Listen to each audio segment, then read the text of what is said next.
अस्सलाम वालेकुम दोस्तों। तव्हांजो प्रॉब्लम हूंदो टिकटॉक को फॉलो बैक वारो। तव्हां प्ले स्टोर ते पहिरियों वञी टिकटॉक खे डाउनलोड कयो।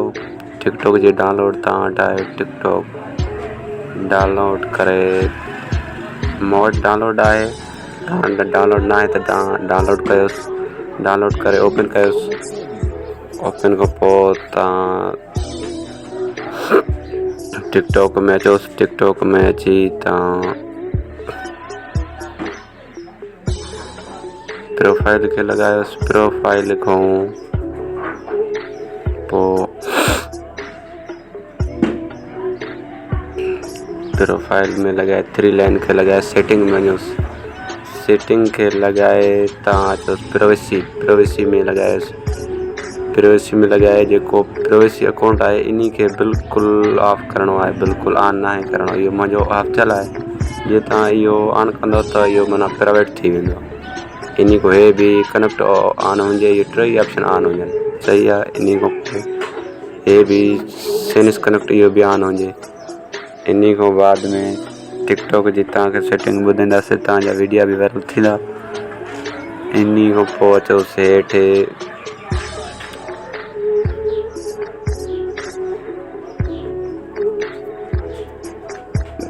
फ्री अप स्पेन खे लॻाए तव्हां जे टिकटॉक खे फ्रेश करिणो आहे। क्लियर खे मथे खे लॻाए करे इहो बि क्लियर थी वियो। हाणे हेठिएं खे डाउनलोड क्लियर डिलीट इन खे बि क्लियर कयोसि। इहो बि क्लियर थी वियो। हाणे अचोसि वापसी अची हाणे तव्हांजो प्रॉब्लम जेको आहे फॉलो बैक वारो उहो प्रॉब्लम कीअं हल थींदो। रिपोर्ट ऐं प्रॉब्लम खे लॻायोसि। रिपोर्ट ऐं प्रॉब्लम खे लॻाए नेटवर्क जो प्रॉब्लम आहे इन खे लॻाए तव्हां हेठि अचोसि अकाउंट ग्रोथ इन खे लॻाए हेठों अचोसि। इन अकाउंट खे क्लिक कयोसि। इन में तव्हांखे रिपोर्ट लिखणी आहे त मुंहिंजो प्रॉब्लम आहे Facebook TikTok follow back problem. इन खे तव्हांखे हेठि करे नो खे लॻाइणो आहे। यस न आहे करिणो।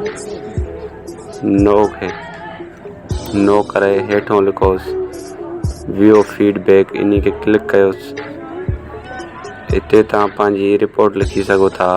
हेठों रिप्ले खे लॻाए हाणे तव्हांखे रिपोर्ट लॻाइणी आहे। तव्हांखे रिपोर्ट लिखणी आहे। हाणे नेटवर्क जो प्रॉब्लम आहे।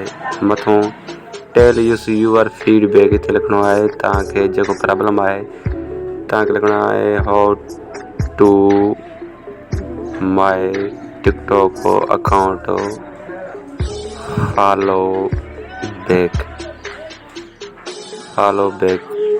प्रॉब्लम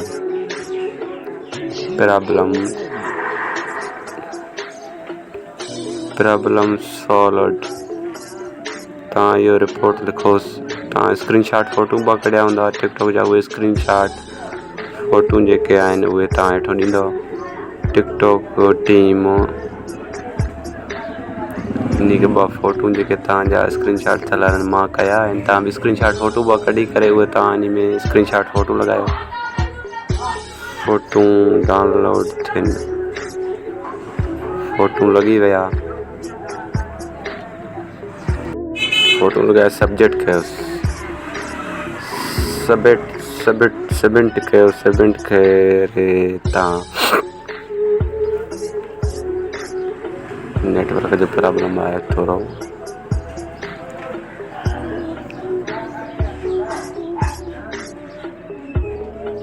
इन खां पोइ तव्हांजी रिपोर्ट इहा वई हली। प्रॉब्लम तव्हांजो 24 घंटनि जे अंदरि तव्हांजो इहो हल थी वेंदो। हाणे हलो था टिकटॉक जे साइड।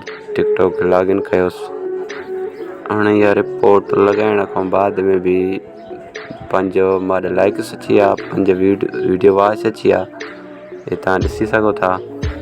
इन खां बाद में तव्हां 24 घंटनि जे अंदरि तव्हांजो अनफ्रीज़ थी वेंदो अकाउंट टिकटॉक। वीडियो तव्हांजा बाक़ाइदा व्यूज़ बि ज़्यादा अची वेंदा। वायरल बि थी वेंदा। तव्हांजो जे कोई बि ॿियो बि प्रॉब्लम हुजे त तव्हां मुंहिंजे यूट्यूब चैनल खे सब्सक्राइब कयो, शेयर कयो। तव्हांजे जे टिकटॉक अकाउंट खे या इहो जीमेल वग़ैरह लॻल सही न आहे त उहो बि तव्हां पंहिंजे अकाउंट में अची पहिरें नंबर में अकाउंट में अची इन खे तव्हां ॾिसोसि जीमेल लॻल आहे न आहे लॻल। इन खे जीमेल लाज़मी लॻाइणो पवंदो आहे। जीमेल खां बिना तव्हांजो अकाउंट वायरल बि न थींदो।